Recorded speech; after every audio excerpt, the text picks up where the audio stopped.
Hello, American Heritage School students and families. Thank you for taking a little time today to join us for our Spring 2020 Honor Code Assembly. My name is Grant Beckwith, Principal, and we're honored to have you with us today. We also have with us our Student Government Association President and Vice President, Sam Burton and Ellie Mon. They'll address you in just a minute. We are here broadcasting from our campus in American Fork in our North Auditorium. We miss you.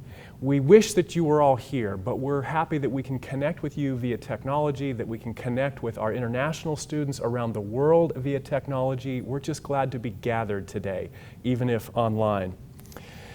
In the meantime, we have some important information to share with you today, including some information about our upcoming year and some important honor code information. So thank you again for joining us.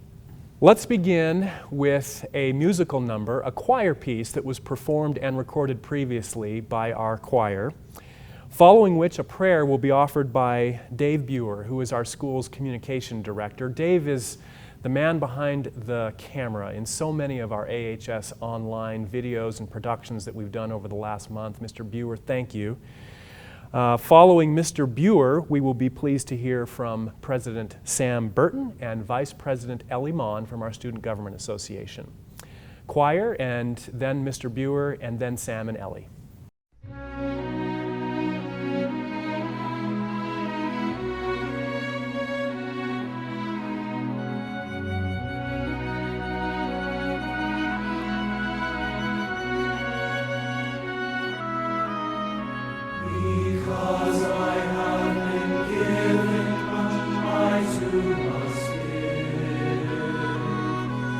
Because of thy great bounty, Lord, each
Our Heavenly Father, we are grateful to be able to gather today, even though it is remote and we can't be together in person. We are grateful for technology that allows us to connect and to share these important messages. And we are so grateful for Thy blessings during this time.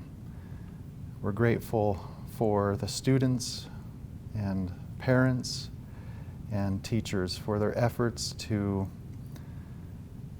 adjust and adapt and thrive during this challenging time. We recognize Thy hand and Thy many blessings in our lives.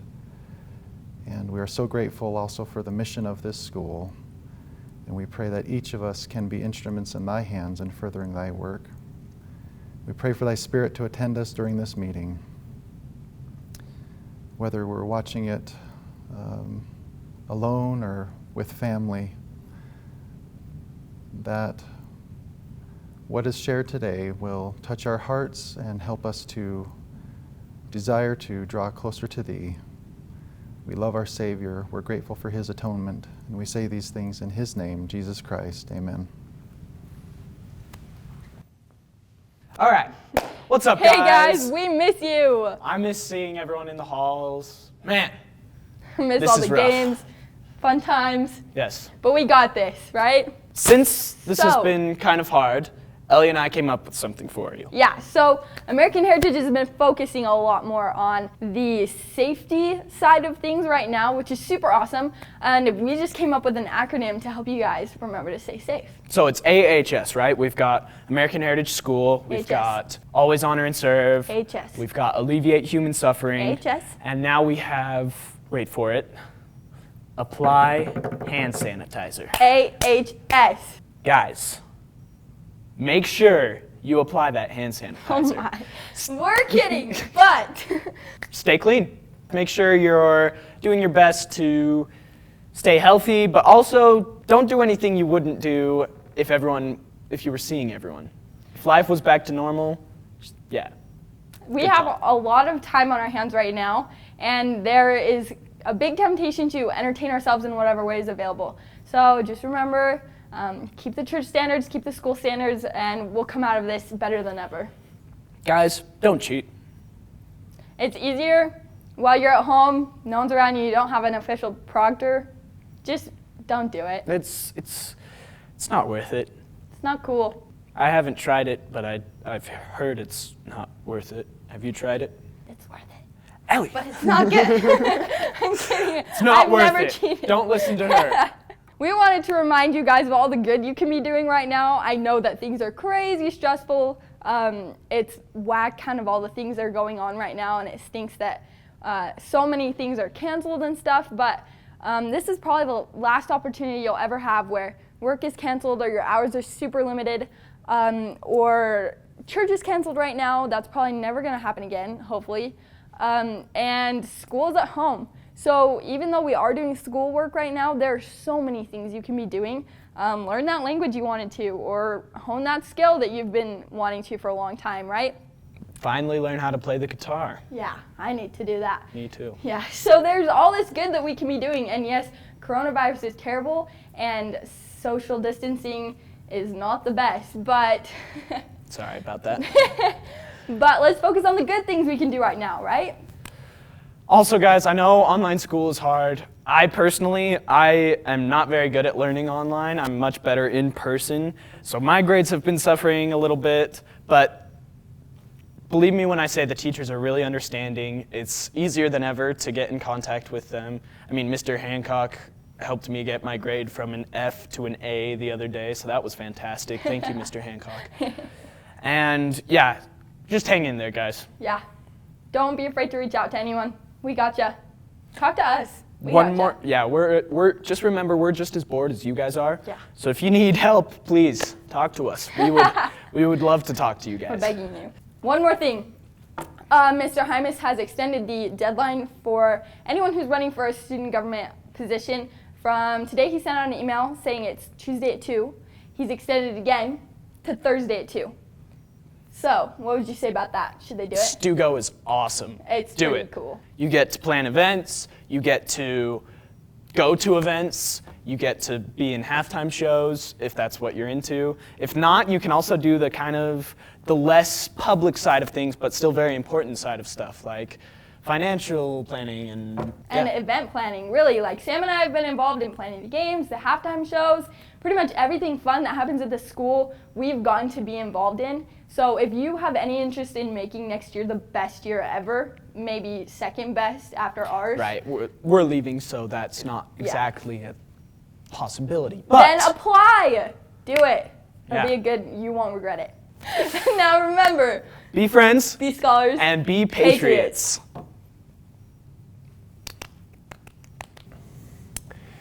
Thank you, Mr. Buer and Sam and Ellie. If we were all here, Sam and Ellie, we would give you a standing ovation for that. We sure appreciate your coming in and sharing those thoughts with us. I think they were right on point. In fact, a perfect segue to some things that we're going to share with you today. I have to say about Sam and Ellie, you are friends, scholars, and patriots. I love that you ended your remarks with that. You, President Burton and Vice President Mon, you are also natural leaders. And it's been just an honor to work with you this year. And I know that it hasn't been easy for you and your classmates, all of this change for something that you had expected for 13 years to celebrate in different ways. Thank you for your grace, for your graciousness, for rolling with all of this unexpected change. You are remarkable. Well, let's just do a few announcements here before we jump into some other content in our assembly. First of all, yearbook orders are due May 8th. Your parents should know that. We'll send that up. It's already been sent out on email, but that's not this Friday, but next Friday. Homework will end around Wednesday, May 13th. We're recommending that teachers stop assigning homework on May 13th. The last day of instruction will be Wednesday, May 20th. You can do it. You're almost there. Every year, no matter how we're doing it, whether there's a pandemic or not, May is always a sprint to the finish, right? Let's do that this year as well. Yearbook pickup. When you check out on May 21st and 22nd, that's how you will get your yearbook. Checkout means bring your computers back if we issued you laptops. It means bring back uniforms, textbooks. All of that we have to have here before we can give you your yearbook. It's a kind of drive-by checkout, and you'll be assigned to stations around the building, and we'll be outside, and so socially distanced, and you might see each other and wave to each other while you're here. Hardcover yearbooks not available until June 1st, so if you order those versus softcover, just know you'll be waiting for about a week more for those. Graduation, that will happen on May 26th, just for seniors and probably just their parents. We listened to Governor Herbert yesterday talk about gradual reentry to our economy and to school functions, and so that will be here outdoors, socially distanced again. I'll show you some pictures of how we're going to do that on Tuesday, May 26th. Senior recognition, we'll announce the day and time. That could be on Tuesday the 26th as well. More information to come there. Trail of Dreams, our Pioneer Day play. Wasn't going to be on Pioneer Day, but it is a Pioneer play, and we are hoping to do that right here on July 24th and 25th. It will be a perfect time to do that. You will love that play. Mrs. Perry and our drama students have put so much work into that already. It would just be a shame not to do it. So we're going to do it one way or another. We're planning on Pioneer Day week. And then our Heritage Youth Choir concert. Normally this is a pre-tour concert before they get ready to go on their tour to stakes in other states. They won't be doing that this summer, but they will be performing for us, and you will not want to miss this. In fact, it's going to be a very unique opportunity in that regard for us to be able to see that fireside, that concert. And then field day competitions. You've already seen some announcements about that. Those are happening week by week from now until May 21st. Yes, May 21st. And there will be a 1-hour highlight reel that shows winners. There's prizes. So do those at home. Send in your videos. I think I'm going to compete in the horse competition. I've got some killer horse shots that I don't think anybody can match. We'll see if you can. All right, tomorrow at 1 o'clock, that would be Thursday, at 1 o'clock, there will be a flyover by the Hale Air Force Base F-35s in honor of healthcare workers. 1 o'clock, they'll be going from Hale Air Force Base all the way along the Wasatch Front down to Washington County, and then back up to Park City and some other places on the Wasatch back. But take a look into the sky, take your camera, I think you'll love to see that. We want to congratulate our seniors. Over 20 colleges and universities have admitted them, and nearly $500,000 in scholarships, and we're not even into May yet. Way to go, seniors. You are extraordinary. Here's some pictures of how our graduation will look. This is the Air Force Academy in Colorado 2 weeks ago. You can see they're separated by about 6 feet. We only have 50 graduates. We'll probably be separated by more like 10 feet, 15 feet each. But we can do it out there in our stadium. And we'll have some special implements for you to help keep you safe as well, including some face masks that I think you'll really like. Just have to say, how many graduates get to do this historic time where you are living history, really? This will be in textbooks. You will be in textbooks. Pictures like this will be in textbooks. I know we wouldn't choose it, but we're going to make that lemonade out of lemons, right? I know it's not easy either for all of us to be doing online school from home. At first, you were maybe very excited and intrigued by it, and then it got maybe a little bit old, as good as our teachers are, and they have been amazing, right? Keeping this energetic, keeping it engaged. Some of you started doing more and more of your online classes in the kitchen while you were making food or chatting with each other. You figured all of that out. And you started to see things about each other, including your teachers, that you thought were pretty cool and pretty funny. And it's been fun in some respects too, right? But we know that, look, there's just no substitute for doing this together here. And that's our plan for the fall. We fully expect to be back on campus. We're planning for that. We're planning for the best. But we're also planning for a lot of other things that we can shift and do things in engaged ways, in hybrid learning ways, from home or here or both, more flexible schedules, so that we can adapt to whatever comes in the fall. But our plan is to be right back here, because we know that some of the most significant learning that we do is really with each other. We want to congratulate Coach Pota Winitana, who is the new varsity boys head basketball coach. You see a picture of him here standing, as well as Coach Dastrup, who will be stepping down to focus on his family and his family business at this difficult time. We made that announcement by email. Coach Winitana is quite a mentor and quite a father. He's going to teach us a lot of things, not just about basketball. Here he is doing planks with his daughter on his back. Love that picture. And congratulations to Coach Maxwell, who was the girls' varsity assistant coach last year. He will be the new varsity girls' head coach. Excited to have him there. He's brilliant. We actually had him as our head coach for 2 months until Coach Winitana arrived from New Zealand. We know that many of you students had a chance to finish your seasons. Here are our senior girls, right, for the senior night. And that was wonderful, but many of you were just getting into your season in March. Here's our boys varsity soccer team. Who knew that this would be our last picture, our team picture for soccer? And some of you just starting your competition. This is Anne-Marie Gibb doing a high jump here in track and field, just getting started. Some of you were able to get your experiential learning in before we went home, and some not. I know middle school didn't get a chance to do that. Some of you were able to get your state championship runs in. This is our middle school girls team. They got second place in their state tournament. Boys middle school also second place. Some of our bantam teams had wonderful years. Here they are. Our ballroom dance team, wonderful things at National Dance Sport at BYU, including some trophies, which they always tend to pull in when they go. Just an extraordinary program. Here's some more pictures of the regional dance competitions. We miss seeing you in so many ways, so much unfinished work, including artwork that we know you were working on. We hope you're still working on it. We love seeing that on the walls here, and we'll still post it when we get back. I want to just read this one.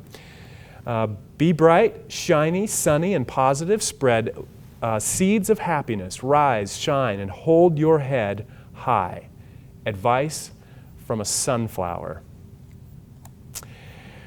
Okay, well, some of you may be wondering why we would have an Honor Code assembly when we aren't currently on campus. The answer to that question is found in the Honor Code itself, which incorporates the Mosiah 18 standard. Our Honor Code commitments apply at all times, in all places, in private, in public. This is Mosiah 18:3, right? And it's expected that students and employees will uphold those standards whether they're on campus or away from campus. It's not just our Honor Code, though. It's in the 6th and 7th aims of our mission statement, which says, quote, develop character and self-government of mind and body. And the 7th aim, to, quote, conduct ourselves in all aspects of life as Christians, close quote. Even when we are isolating in our homes amidst the worst pandemic the world has seen in nearly 100 years, maybe even especially when we are isolating in our homes amidst such novel circumstances, our honor, our integrity, and our commitments matter. So I've entitled my remarks, Consecration and Self-Government, the only surrender that is also a victory. We'll come back to that. Consecrated means to set apart. It means separated from a common to a sacred use, or made venerable. To illustrate why I chose this subject, I want to introduce you to 3 18-year-old patriots who were generations apart, but brothers in heart, mind, and spirit. It's our 50th anniversary this year. We'll be celebrating in the fall some unique patriots. And so the first patriot I want to start with of these 3 18-year-old patriots is Nathan Hale. You've seen some of these pictures. We've been working on a statue of Nathan Hale. These are some from the Bronze Foundry. The work, the heat, the modifications that are necessary to really make a statue perfect are just a reflection of the life of Nathan Hale, young Nathan Hale. We're not going to show you the actual statue, the finished statue, and it is finished now. You've seen these pieces. We won't show you the final until we unveil it, but I did want to show you some of these architectural and artists' renderings of what it will look like when it's installed.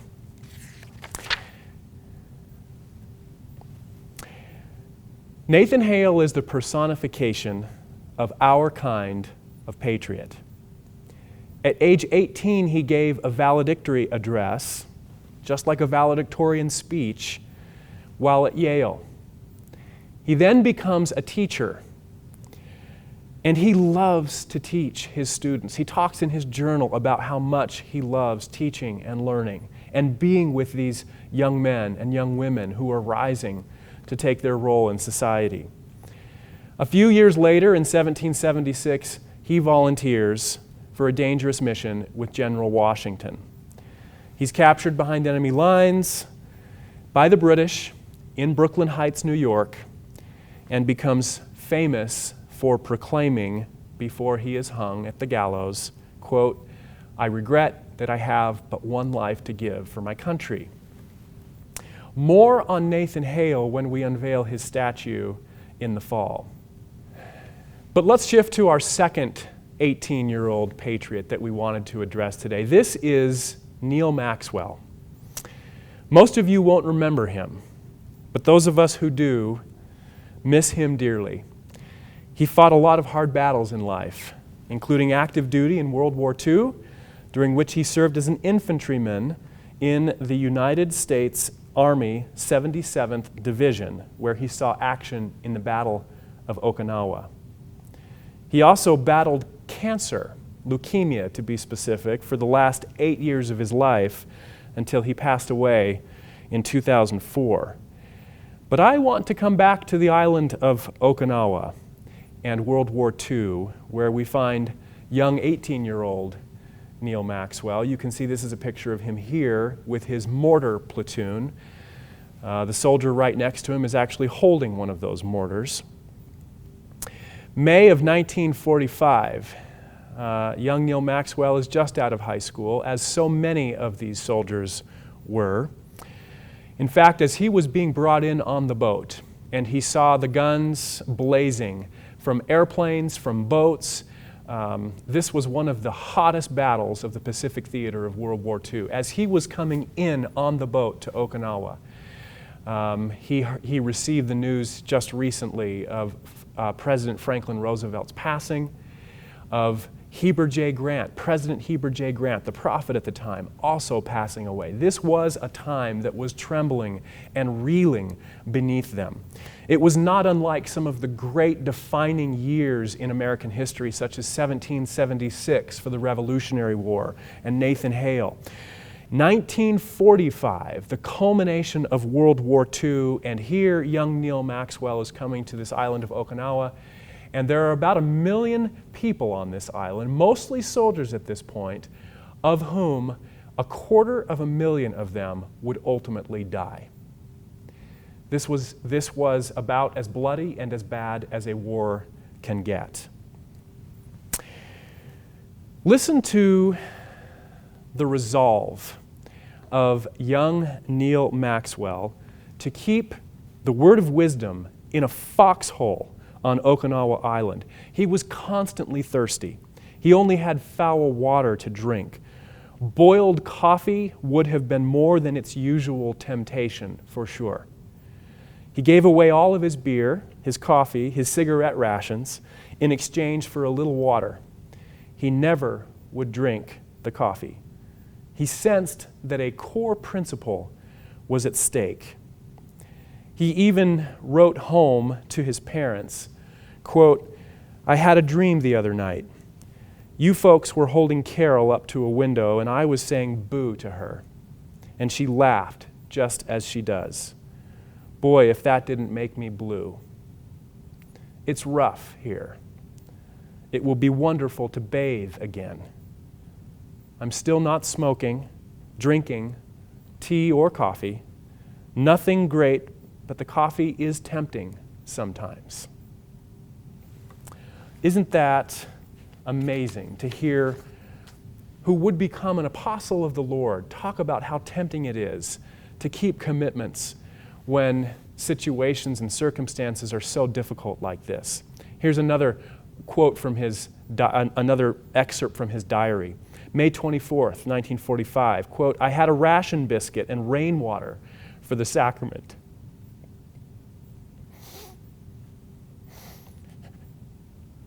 That proves it's not the ingredients, but the spirit.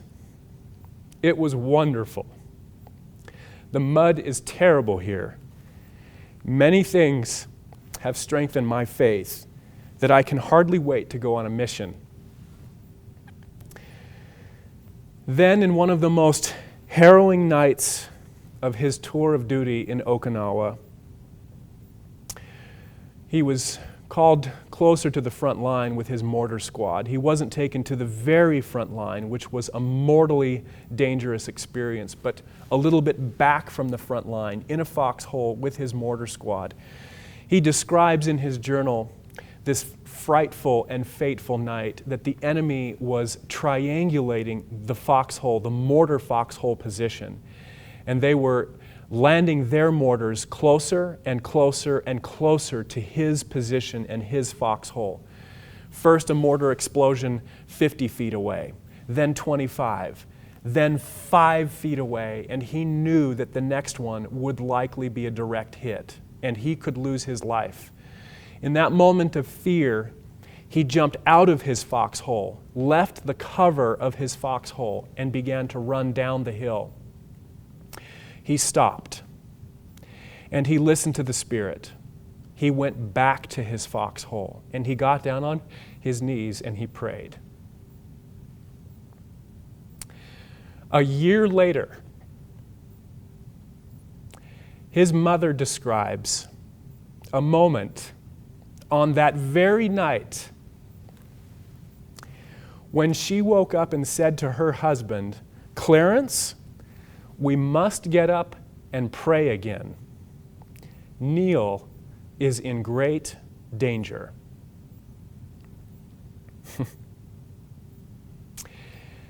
Elder Maxwell much later said about that moment when he found out that his mother had prayed for him, he used the Book of Mormon language of the sons of Helaman.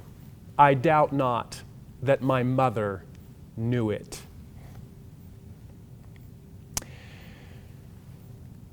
This is a picture of Elder Maxwell much later in 1973, pointing out the location of that foxhole experience. He did not lose his life in that foxhole that night. Prayer was part of his defense.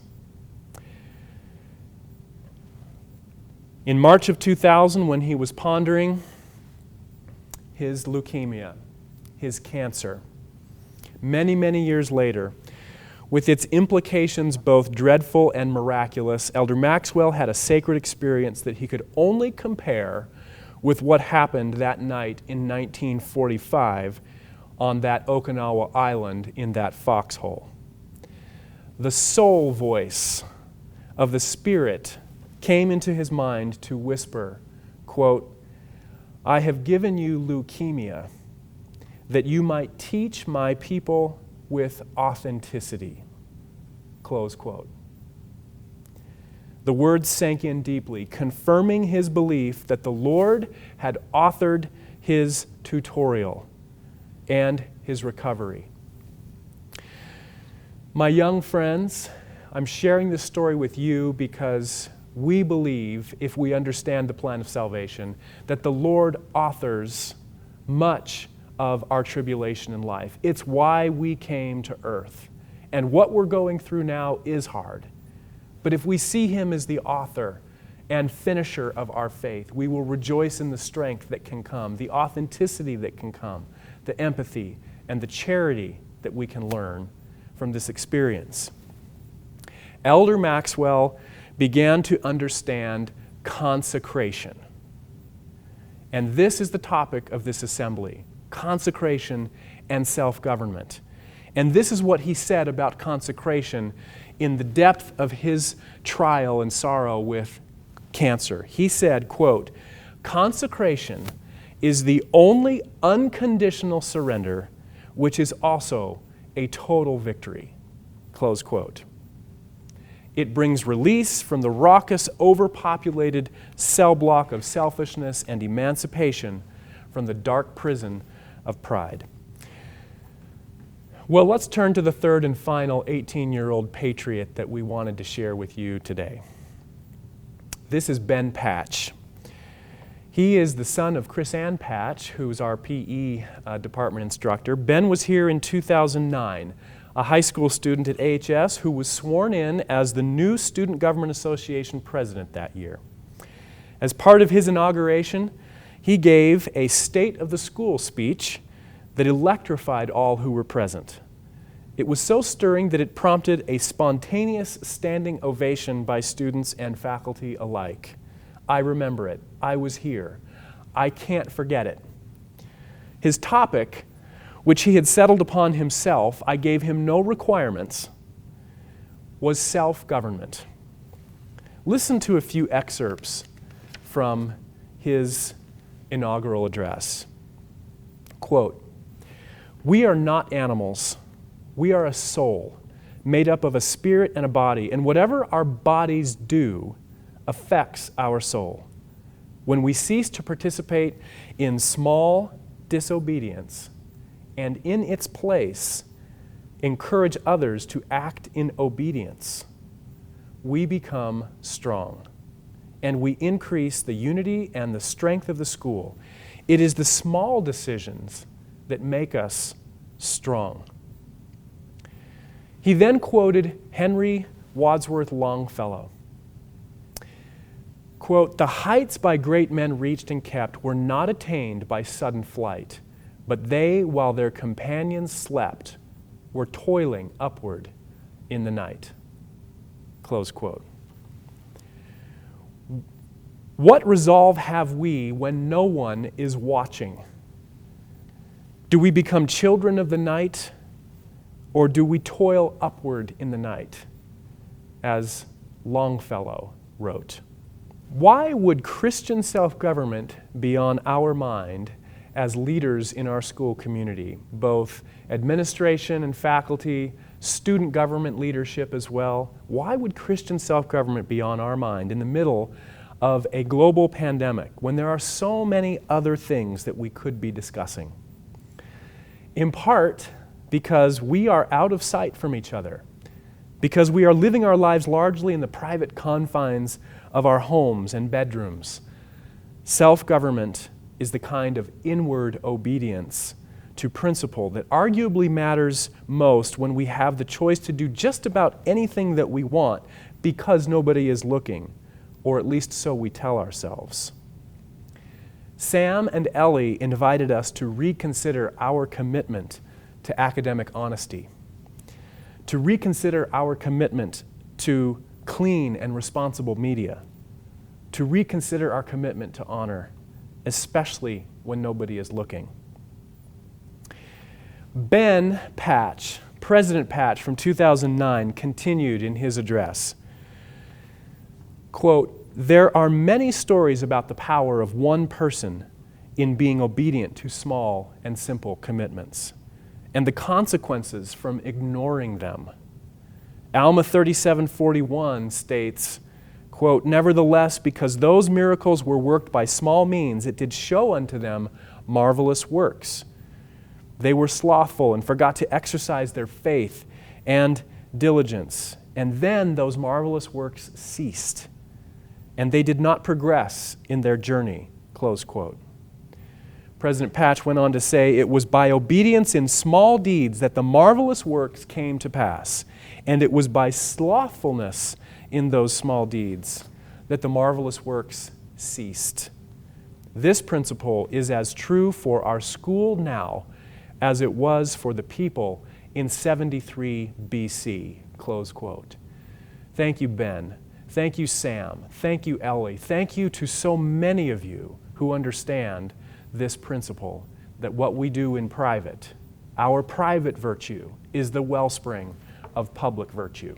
And we need both of those more than ever now. I'll close by saying this. As we move into our last month of school together, and we are still together, right? Our student government theme this year was together, to get there, to get here, meaning graduation and the temple and our life goals. I don't think, Sam and Ellie, I don't think that you and your Student Government Association could possibly have picked a better theme for a year like this. It was inspired. I express my deep and sincere gratitude to the many consecrated teachers, students, parents, board members, administrative staff of the school. You are my friends, my mentors, and my inspiration. If there is public virtue in what we are doing, and there certainly is, it resides first in the hearts and souls of you who comprise our school community. And if American Heritage ever ceases to be a consecrated school, if it ever begins to look and act like other common schools of our day, then who needs it? Not tuition-paying parents, and certainly not donors who sacrifice so much for an uncommon cause like ours.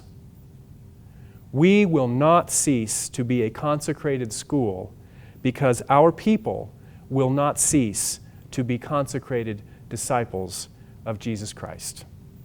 May the Lord bless us in coming months with a new heart, and may we rejoice in the sweet renewal, as did Peter, quote, "Lord, not my feet only, but my hands and my head also," close quote. Bless you, Patriots. We'll see you around the virtual campus.